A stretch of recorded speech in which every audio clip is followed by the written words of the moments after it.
Thanks very much. President Obama raised some eyebrows just a little while ago when he said there's no strategy yet for dealing with ISIS in Syria. An aide later clarifying the president was speaking specifically about how to deal with ISIS in Syria. Joining us now is the chairman of the House Intelligence Committee, Congressman Mike Rogers of Michigan. Congressman, when you heard the president say there's no strategy yet, his aides later clarifying, meaning ISIS in Syria, are you okay with that? Well, I'm not okay with it, and it just confirmed what we've been talking about really for almost 2 years. There has been no real strategy. And he said something else I found very curious, that he had been working or talking to the Iraqi government about this growing problem of extremists in Iraq for over a year.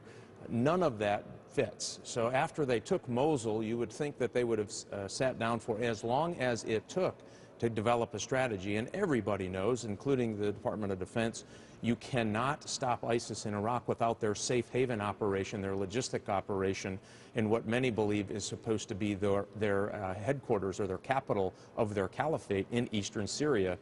I mean, this just tells you how far we have to go, and I just not sure the severity of the problem has really sunk in to the administration just yet. Clearly, that's what that told me today. He is also saying that he's asking the Defense Department, the Secretary of Defense, the Chairman of the Joint Chiefs, for options, military options, to deal with ISIS in Syria. Isn't that prudent to get a range of options before you go ahead and you nail down a specific strategy? Absolutely. But we are so far along into this. This is not like this happened last week or a few days ago. They went across that berm in full force around June of this year. And we knew it was a problem before June. Even the president said he was talking about this to Iraqi officials over a year ago. This is so frustrating that with all of this going on, with certainly all the intelligence showing us the problems that are there, the president says, I want a strategy how to deal with this by the end of the week. It just tells you that they apparently were not taking this seriously for some length of time. This should already be done. They should be talking about a panoply of issues they can work through and how they can get to a certain place with our Arab League partners. And by the way, they were initiating these conversations about what to do there almost a year and a half ago, almost 2 years ago now. And that's what's, I think, frustrating for those of us who deal with these national security issues every single day. It was an odd press conference at the very best, but to have a press conference to say we don't have a strategy was really shocking, given the severity of the threat. That's what's so concerning to me. You're briefed all the time by the U.S. intelligence community. Do you think the U.S. intelligence community has a good handle on what's going on with ISIS in Iraq and in Syria? Well, remember that when they pulled out land forces, it pulled out our ability to have the kind of intelligence you would want in a circumstance like this, certainly in Iraq. And same with Syria. So the configuration of our ability to collect intelligence has certainly hindered the ability to get the kinds of intelligence that you would want for a circumstance just like we're facing. And so for those of us who believed for some time, hey, we need to configure ourselves a little differently if you're going to address this growing threat. That unfortunately didn't happen, and now we're finding that there was no strategy going forward, and we're going to have one hopefully by the end of the week. Again, that's something that we're going to have to work through in short order. Well, the president made it clear that it's going to take days, if not longer, to come up with that strategy dealing with ISIS in Syria. But would you be one who would advise the president, or would you be smart to launch airstrikes, whether from drones or manned aircraft or Tomahawk cruise missiles, against the ISIS command and control facilities, most of which are in Syria, not in Iraq? Well, you have an interesting problem. This is a terrorist organization that has an army.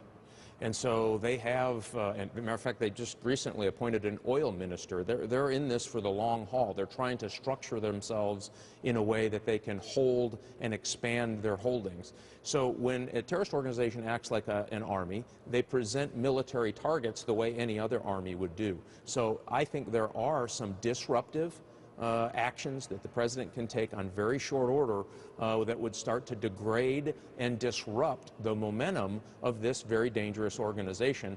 And that's been the problem all along, that there has been no disruption in their activities in a sustained way that would impact their logistics flow and their command and control. So I think there is a whole bunch of targets that they could use, even in the short term, to do that. So you support airstrikes in the short term right away against some of these targets in Syria, because we know the U.S. is launching airstrikes against ISIS targets in Iraq. They are around to protect the dam. I think the president needs to expand the mission.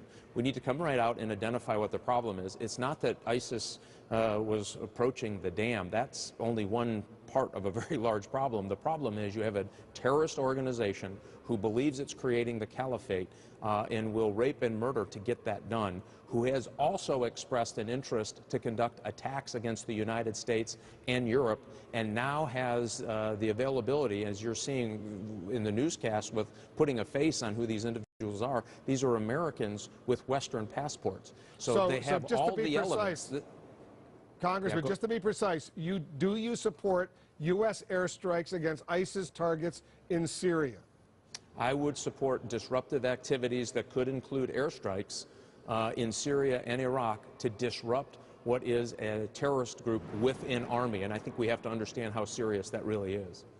Does the president need congressional authorization to launch those airstrikes in Syria? I do believe, because of the threat coming out of there, that he would at least do a war powers notification. He does need to sit down with Congress. There is a huge gap between the average member of Congress, what the problem is, and where the president's position is. And that's not a relationship he has nurtured nor endeavored to fix, even in the last couple of years. He needs to get that piece right in order to do it. I think bringing Congress in would be a helpful thing.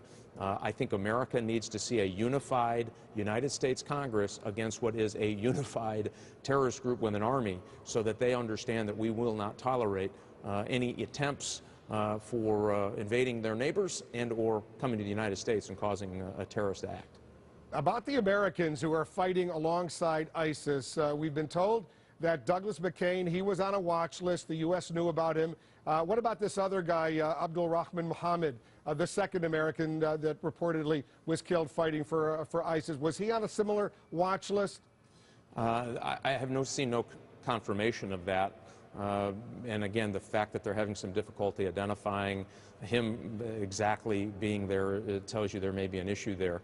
And you have to remember, I think on this, Wolf, this is so important for the average American to understand as well. Some will have that level of identity through good intelligence work or liaison work with other intelligence services. We don't know who all of them are. Some of them have traveled surreptitiously, so they go to Europe, they travel to other countries, second and third order countries, and then get in to Syria. Those you wouldn't necessarily know. They're not going to have the proper stampings and other things so that you would know exactly where they are. So without that good intelligence piece identifying them from the United States in Syria, you wouldn't know that. And so because they're United States citizens, they have constitutional protections that average al-Qaeda fighters in Syria wouldn't enjoy, or ISIS fighters wouldn't enjoy. So it complicates the problem. In some cases, they're going to get it right. They'll be able to find and identify those individuals. In some cases, we will not. And that's why those of us who look at this every day are so concerned that somebody is going to slip through the cracks. They're either going to get into Europe or they're going to get into the United States. Think of it, Canada has some estimates as high as 500 individuals. Well, you're just a drive away across a bridge or across a land bridge. You're into the United States after you're into Canada. That's a huge problem for us, and we're going to have to change the way we're postured and change our understanding of how you defeat a group like this that's operating in such a vicious manner. It's a huge, huge problem. Congressman, thanks very much. Mike Rogers, the chairman of the House Intelligence Committee.